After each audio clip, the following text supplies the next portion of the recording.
Kooti eno kusalawo bweti kiddiridde bannamateeka ba Bobby Yanga nga bakulembeddwamu Mulindwa Muyizi okusaba kooti eno okuta omuntu waabwe ku kakalu ka kooti oluvannyuma lw'okumala ennaku ezisoba mu 180 ku alimanda era nga wetwogerera ziweze ennaku 209. Bano bagala aweebwa akakalu ka kooti akataliiko kakwakkuliza kamanyiddwa nga mandatory bail ng'amateeka bwe galambika. Fayiro zaabwe zirina kubeera nga zize mu kooti eno. So mu mateeka kwolwo ennaku ez'okubeera mu kooti eno lwe zaatandika okubalibwa. Bw'obala okuva ennaku z'omwezi nga 31 January paka leero ennaku ziri 191, ekitegeeza ennaku 118 eziragibwa mu mateeka. Bw'aba nga tugendedde ku nsala y'omulamuzi ono y'akasembayo okusala nazo ziyiseeko. Bobby Yanga ku ntandikwa y'omwezi guno fayiro y'omusango gwe yasindikibwa mu kooti eno okuva mu kooti ey'amagye oluvannyuma lwa kooti ensukkulumu okusalawo nga 31 omwezi ogwa January omwaka guno nti abantu ba bulijjo tebalina kuwozesebwa mu kooti y'amagye. Kati wano agaba ng'ayita mu bannamateeka be yasaba kooti eno ateebwa awatali kakwakkuliza oluvannyuma lw'okuweza ennaku 209 ku alimanda nga tawozesebwanga. Eddembe ly'omuntu kazibe ssaawa, kazibe seconds, saawa oba nnaku zonna ze bamukuuma nga constitution egamba talina kubeerayo kibawa bweru w'amateeka. Bannamateeka abo olwaleero balabiseeko okuwulira okuddamu okw'oludda oluwaabi ku nsonga y'omuntu waabwe okuteebwa ku kakalu kano, wabula abawaabi ba gavumenti bategeezezza nga bwe beetaagayo obudde obulala okusobola okubaako kye baanukula. Tubakakasa tuwuliriziddwa naye omuwaabi wa gavumenti abadde teyeteeseteese okumala ebbanga lino lyonna nga teyeteeseteese kuba nti addamu ensonga zino.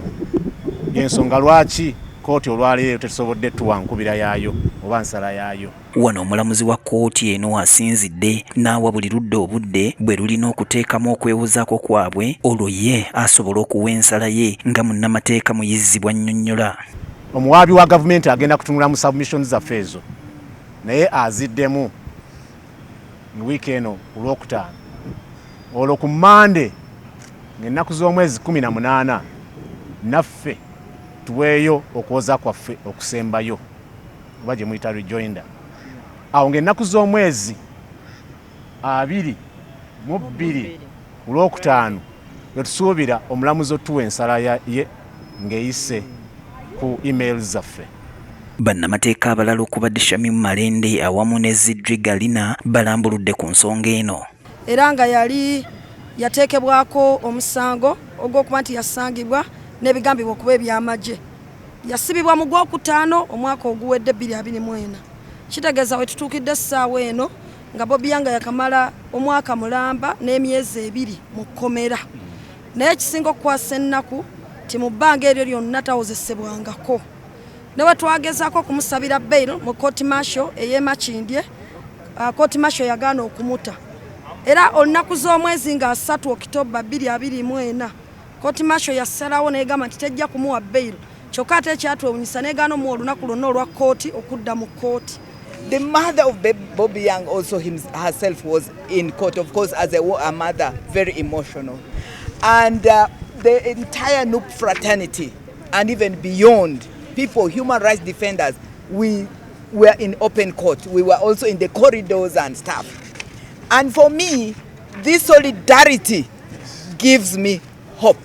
Ye maama w'omusibe ono obwedda amaziga gamuyitamu mu kooti era wano Mwesigye Jeremiah attotodde okubonaabona kwayitamu olwa mutabani we okubeera mu kkomera. Mwana yagira ati kanze Kampala nkagira kinagira ki akuna aronda nitwe katubeesaho nkeeka kuyahikire kuno yayetenga nk'ebyeshongoro mbwenu yagira ntera ati mama nazo mu byeshongoro.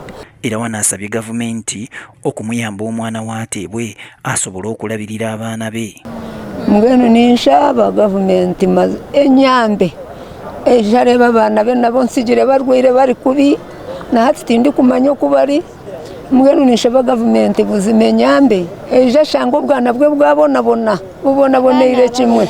Tuna bintu byamusibako olabadde nti bamukwata mu bukyamu nti bandibadde nga zine saawa bamutabuti kuba ne kooti eyamukwata akaseera ke bamukwatiramu teyali mu mateeka. wetwogerera giweze emyezi 9 nga z'ennaku 29 bukyanga Bobi Wine atwalibwa mu nkomyo. Naalongo Nakyeyune Rose yakusakidde emboozi eno ku Promise TV alipoota leero.